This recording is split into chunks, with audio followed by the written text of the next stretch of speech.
Câmara Natal. Agora também em canal aberto digital.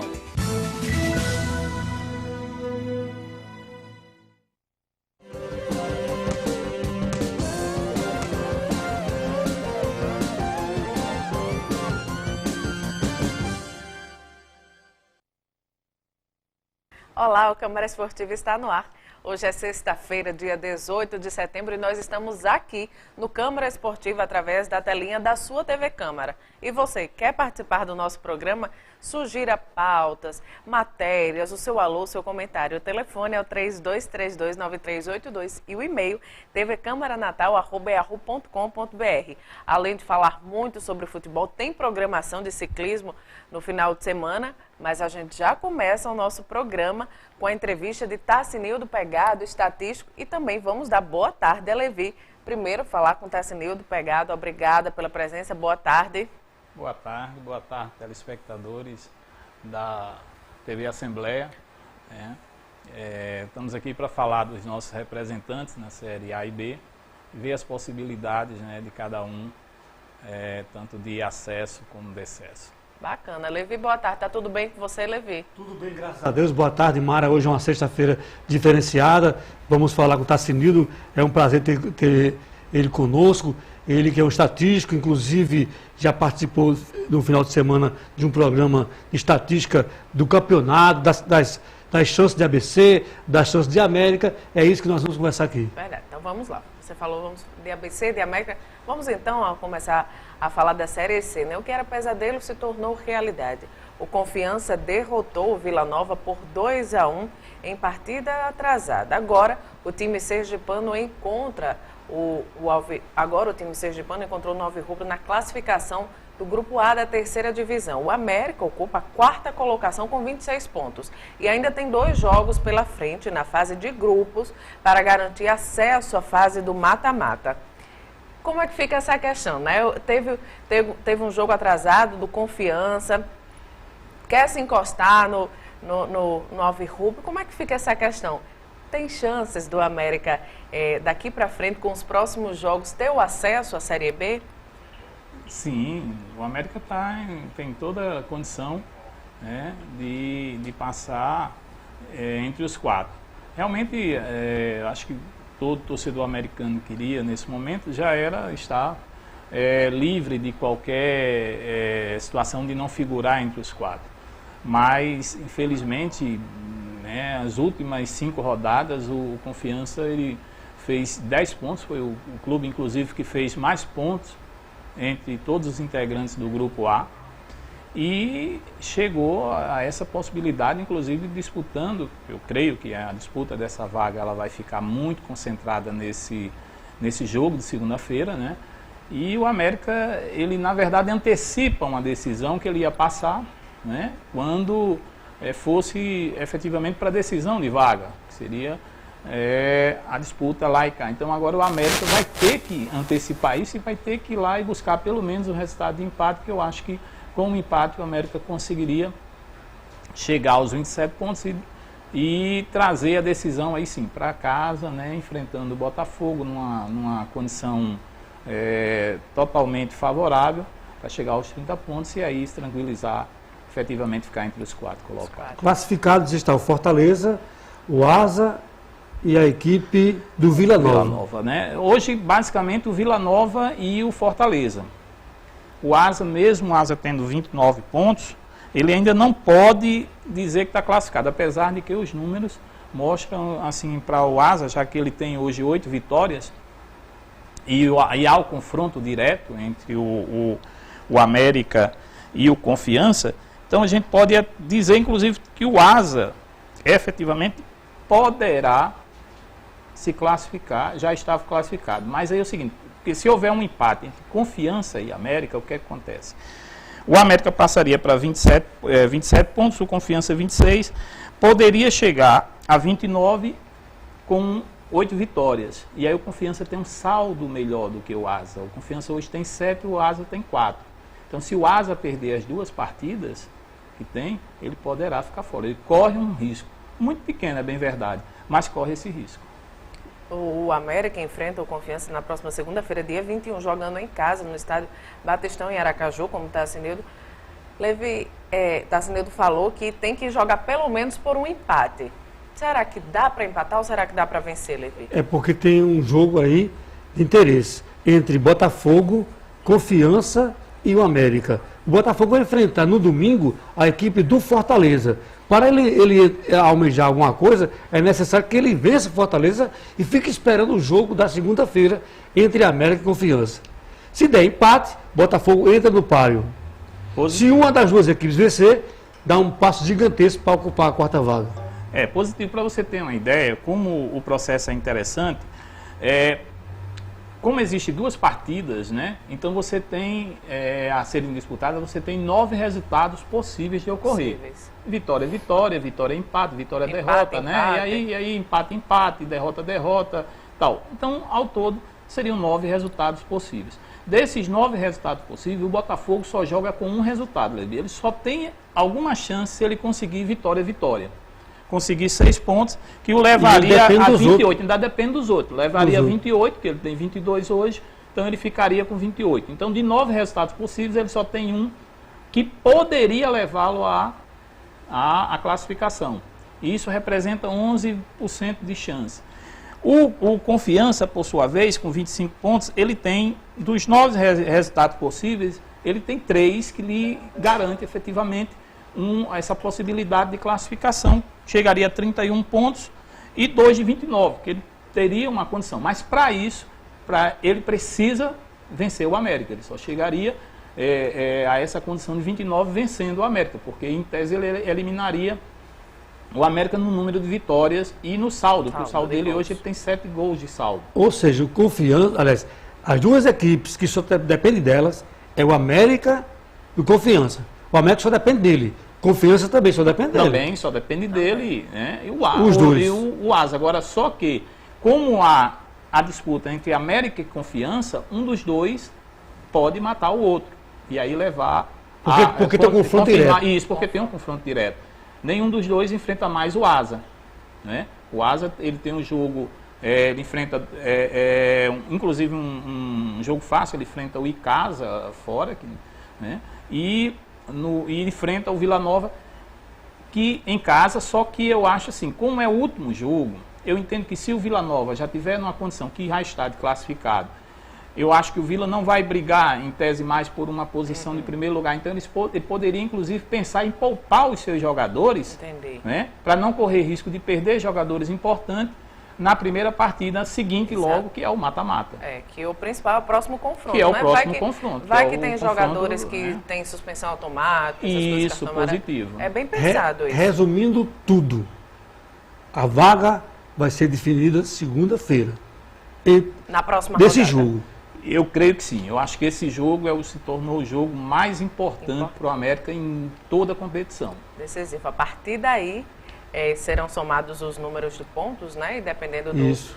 Positivo. É muito interessante essa estatística do futebol, tá, Tassinildo? E eu acho que são muitos números, mas é muito interessante você avaliar quem pode ter uma classificação antecipada através dos números. Eu admiro muito a sua profissão de estatísticas e ver aproveitamento de times, né, também.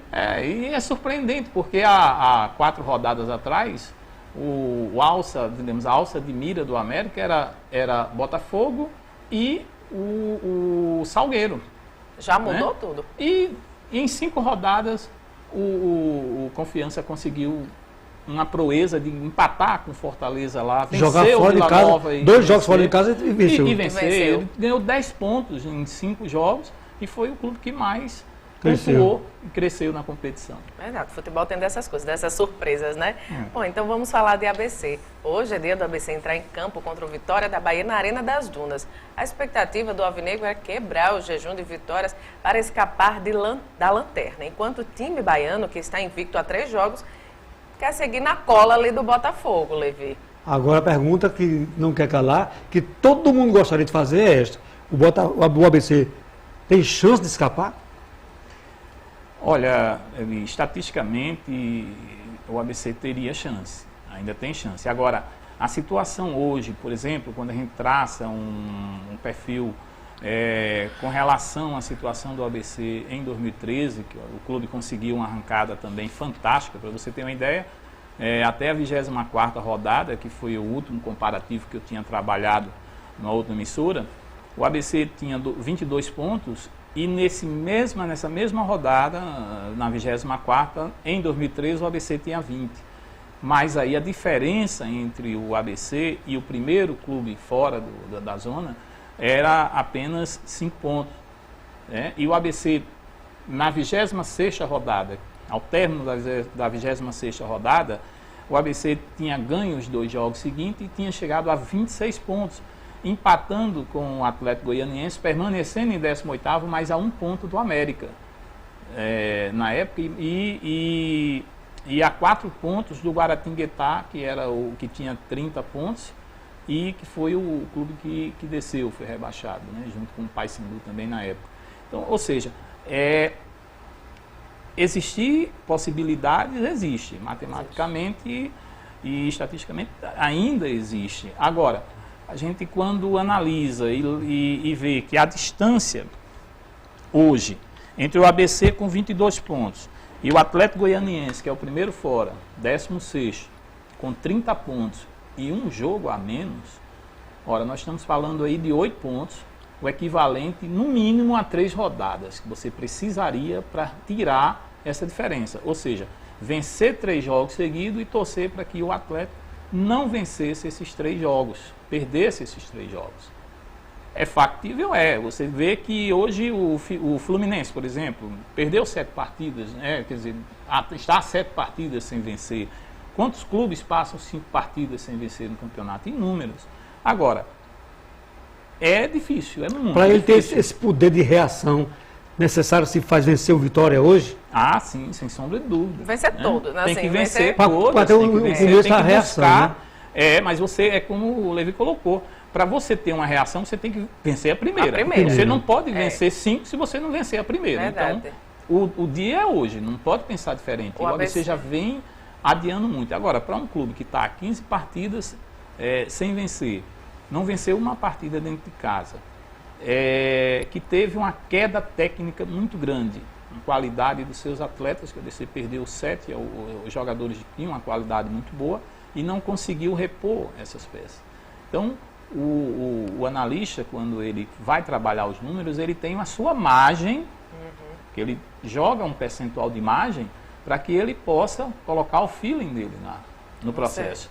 E aí eu não vejo, hoje, se fosse para apostar alguma coisa no ABC, eu não vejo qualidade técnica suficiente para dar uma arrancada ao ponto que ele deu, por exemplo, em 2013. Você falou que é uma situação parecida com a que aconteceu em 2013, mas tem esse porém, né, do saldo de gols, a diferença de pontos entre o ABC, ele e o primeiro fora da zona. E você falou também é da qualidade, o Tassinildo falou da qualidade técnica, além da diferença de pontos, a queda, não foi? Tem a qualidade técnica. A queda não caiu, a queda caiu muito. Por exemplo, o ABC tinha o Lima na lateral esquerda, né? Tinha o Kaique, tinha o Fábio Silva. Alves, então esses jogadores saíram e entraram outros de menor qualidade técnica. O ABC tem 5 jogos pela frente, 5 confrontos diretos, né? 3 deles fora de casa e 2 em casa, que é o Atlético Goianiense e o Mojimirim de São Paulo. Só que o ABC pega 2 pedreiras, que no caso hoje contra o Vitória e na próxima semana o Náutico, não é? Em Recife. Matematicamente, assim, a gente tem que falar das estatísticas. Claro. Né? Estatisticamente falando, matematicamente falando, teriam que ter quantas vitórias para... De 12 ganhar quantas? Olha, de 12 ele teria que ganhar 8 partidas. Né? Que daria seguidas? Não necessariamente. Entre as 12 ele tem que fazer 24 pontos. Né? Então isso daria 8 partidas, que daria um aproveitamento de 66%. Para você ter uma ideia, o Botafogo hoje, o aproveitamento do Botafogo é de 63%. Ele teria que ter um aproveitamento acima do líder na situação atual. Pode ocorrer? Pode, porque a quantidade de jogos é menor. Então, não é à toa que quando você pega uma série B no início, nos 10 primeiros jogos, 8 primeiros jogos, você vê clube com aproveitamento de 75%, 80%. porque a quantidade de jogos é menor, na medida que vai passando as rodadas, diluindo as rodadas, e esse percentual de aproveitamento vai caindo, é lógico, né?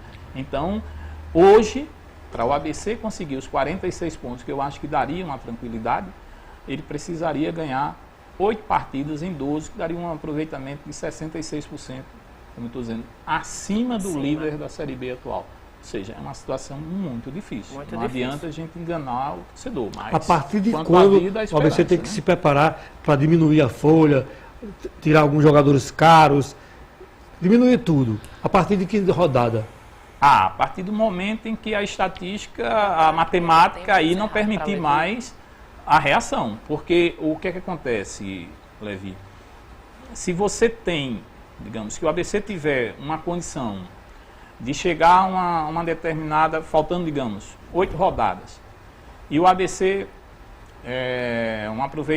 precisar de um aproveitamento em 8 rodadas de 70%, isso equivale a 5,6, que daria 6 vitórias em 8. É possível? É. Ele tem que buscar.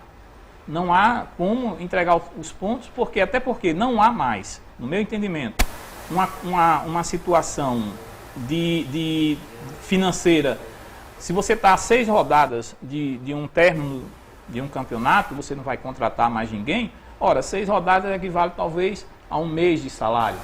Então, você tem que correr o risco. É muito melhor do que você chegar e chamar todo mundo para rescisões e tal. É melhor correr o risco e deixar o contrato, honrar os contratos dos atletas para não correr mais risco de depois ter dívida trabalhista a pagar. Verdade. Bom, fizeram as contas direitinho, tá vendo? Eu agradeço demais a entrevista de Tassinildo Pegado, estatístico, que mostrou tudo sobre aproveitamento, sobre a estatística, sobre os números de futebol. Obrigada, tenha uma boa tarde. Obrigado a vocês. Quero agradecer a você e a turma que trabalha com você, a liberação, porque realmente você tem a sua agenda cheia, mas graças a Deus conseguiu nos atender. Obrigado, viu? Obrigado. Eu agradeço também. Gente, não saia daí que a gente volta já já.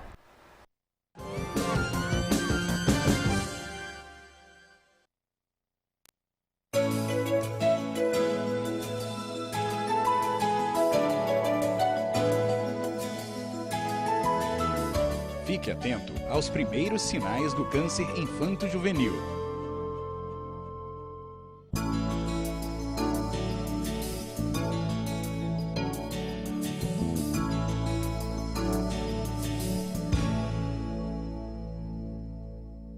Os tumores no cérebro são o segundo, terceiro mais frequentes tumores ali entre os linfomas e o tumor cerebral.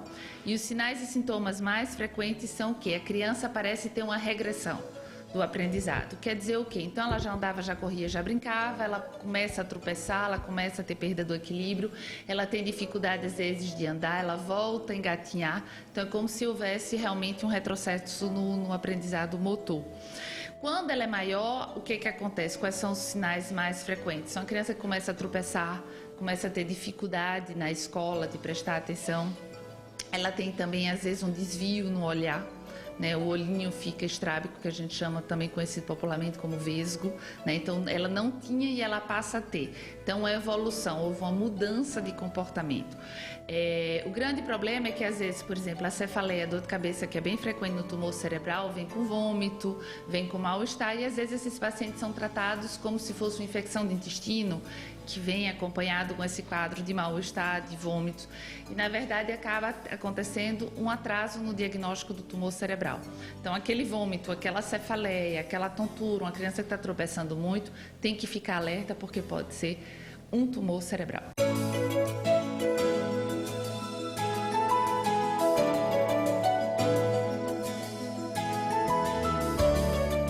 A TV Câmara apoia o Setembro Dourado.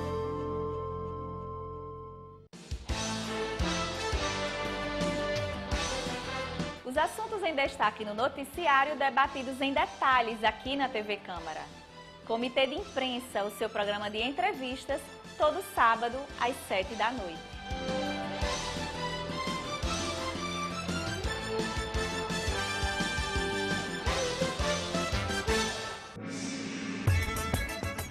Música, dança, poesia, teatro, cinema, literatura, pintura, escultura, folclore, todas as artes no momento cultural. É o talento de nossa gente, todo dia aqui na nossa TV Câmara Natal.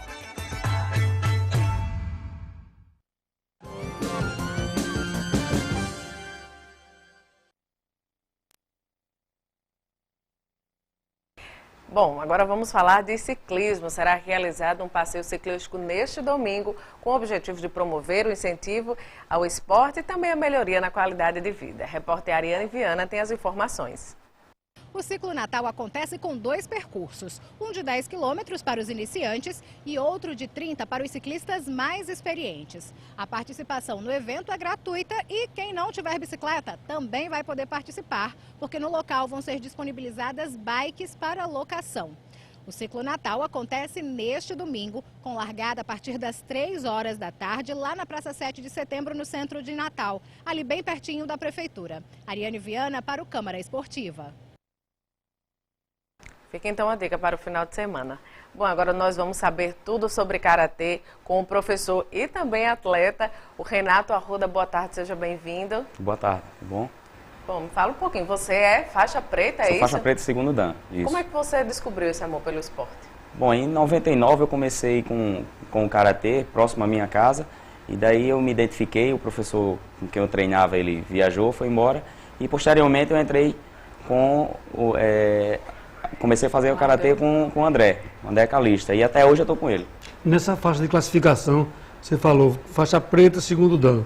Como é que vai até Nós começamos de branca, vai amarela assim por diante, e quando chega preta, aí a gente faz exames, aí você vai até o 10º dan. E você, tão jovem, já é professor, qual é a faixa etária assim, da sua turma? Bom, minha turma, tanto eu peguei alunos de 5 anos até já adultos, já até de 30, 35 anos. E até hoje eu atuo na área, tanto como atleta como professor. E todos dão certo. A gente estava assistindo, não foi, Levi? Um vídeo de Ana Luísa, um atleta, uma karateca. E Levi, rapaz, é muito rápido, é um esporte muito rápido. E né? de fato, tem que ter um pensamento muito rápido, tem que ter uma resposta, um reflexo muito rápido. Isso, a resposta em relação ao reflexo tem que ser rápido realmente, porque a gente trabalha em cima de ponto. Então, quanto mais rápido você fizer o ponto, você tem que ser mais rápido, mais veloz do que o seu oponente, né? Já que a gente trabalha com a percepção de espaço, quanto você tem que ter realmente uma noção. E tudo isso é feito nos treinos para chegar na competição e sair bem. E você tem essa velocidade nos braços? Tem sim. Se não tiver... Que acompanha o reflexo? Tem que ter, né? Isso, tem que ter. Senão você leva e às vezes quando pega realmente machuca. Eu já sou da categoria adulta, então a gente não usa a proteção. Já pegaram de jeito você? Rapaz, não, pegar de jeito não, mas eu já levei algumas pancadas, mas você também é condicionado a isso, né? Tanto bater como você aguentar a pancada, né? Até porque se trata de uma arte marcial. Tá vendo? O Kevin tá aqui. Tá aprendendo, né? Kevin já é danado no karatê, uma simpatia em pessoa. Kevin derruba todo mundo lá. É um fofo, Kevin. Voltando ao assunto, né, de karatê, você disse que já é condicionado. Qual é a sua rotina de treino? Tem que ter aquela disciplina de treinar todo dia, de não abandonar o esporte? A disciplina tem que ter, porém com os dias de hoje a gente não só faz o karatê, né? Eu particularmente eu sou casado, tenho filho e tudo mais, então você tem outras coisas. E também nem dá para viver do esporte, né, aqui no estado também. Isso, é difícil. E assim, eu estudo curso de Educação Física, estou terminando na Maurício Nassau e graças a Deus consegui isso aí através do esporte, realmente. O André, pelo menos uns 12 anos já estou com o André, eu sou o aluno mais antigo dele. Competições nacionais, você já se enquadrou? Já sim, já fui campeão brasileiro, bicampeão Nordeste, acho que penta ou hexacampeão estadual já tenho vários títulos. Hexa? Penta já é muito mais. Não, hexa, isso, porque eu já tinha outros títulos já há alguns anos atrás e no decorrer desse período eu participei de outros estaduais. O título mais importante seu é o brasileiro? O meu foi o brasileiro, porém, quando eu fui participar desse brasileiro, foi em Ibirapuera, se não me engano em 2009, eu fui classificado para um Pan-Americano, porém, realmente, como você falou, a falta de patrocínio fez com que eu não fosse atuar lá. É verdade, essa falta de patrocínio, a gente fez até uma matéria com a Ana Luísa, que ela está assim, entre as 6 melhores no esporte, na categoria dela, e precisando da falta de patrocínio. Mas, voltando à questão, você disse que você é o aluno mais antigo. Mais antigo. Precisou de um estímulo. E o que é que você diz para as pessoas que estão em casa, que estão precisando de um estímulo, de praticar alguma atividade? Bom, não é fácil, não é fácil. Tanto você, principalmente para as pessoas que estão começando hoje. Mas realmente cabe a você. Se você não puxar de si mesmo, vir outro de fora e puxar, realmente fica difícil. Então você tem que se dedicar. Meu início no esporte foi muito difícil, realmente, até porque eu tinha uma distância. Eu morava em Parnamirim e eu treinava em Neópolis e não tinha condições financeiras. Então muitas vezes eu ia para lá correndo e treinava e depois voltava. Então, e quando você é jovem é mais fácil isso aí. Porém, realmente não foi tão fácil assim. Professor, a altura tem influência em alguma coisa? Tem um pouco. Às vezes quando você pega, por exemplo, um adversário que ele seja maior que você, consequentemente os membros dele são maiores. Então, se ele tiver uma boa agilidade, uma boa velocidade, ele chega mais rápido do que você. Para superar ele tem que ser a velocidade? Nesse caso seria a velocidade, justamente. Você antecipar o golpe, você chegar mais rápido que ele. Tem alguma competição que você ainda não participou que é um sonho seu? Realmente seria um Pan-Americano, seria um sonho meu, um mundial. Realmente, mas é difícil até chegar lá, né? A vida de atleta não é fácil. Quem disser muitas vezes que atleta tem saúde, muitas vezes ele não tem. Às vezes o atleta não tem nem vida direito, devido à dedicação do esporte. Mas você disse que um Pan-Americano é seu sonho, mas até chegar lá você não desiste? Não, vou tentando devagarinho até tentar realizar o sonho, até porque a gente vive de sonhos. Se você não tiver um objetivo, a sua vida passa a ser uma mesmice, é verdade? Verdade. E nas suas aulas você tenta passar isso? Com certeza. Para a sua turma? Passo para os meus alunos, passo que não é fácil, porém, quando vem a vitória, realmente é gratificante. Então, devagarinho vai galgando e chegando no seu objetivo primordial. Você parece que faz um trabalho especial com o Kelvin?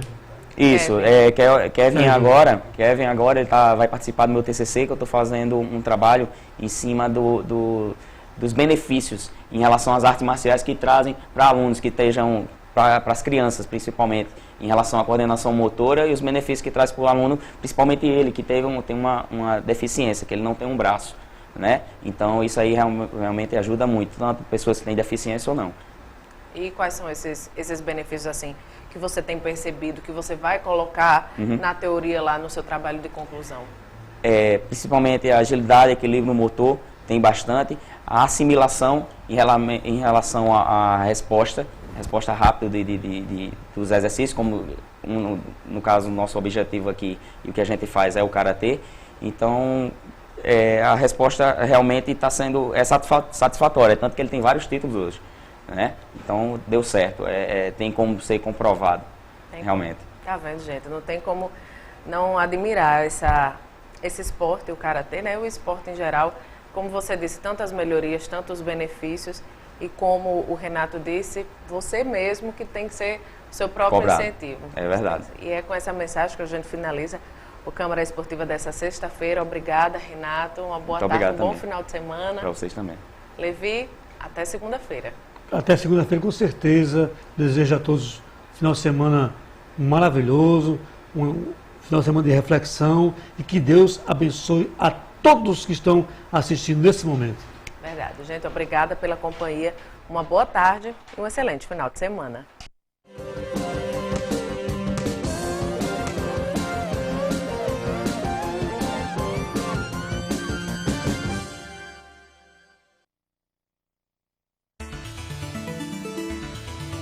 TV Câmara Natal.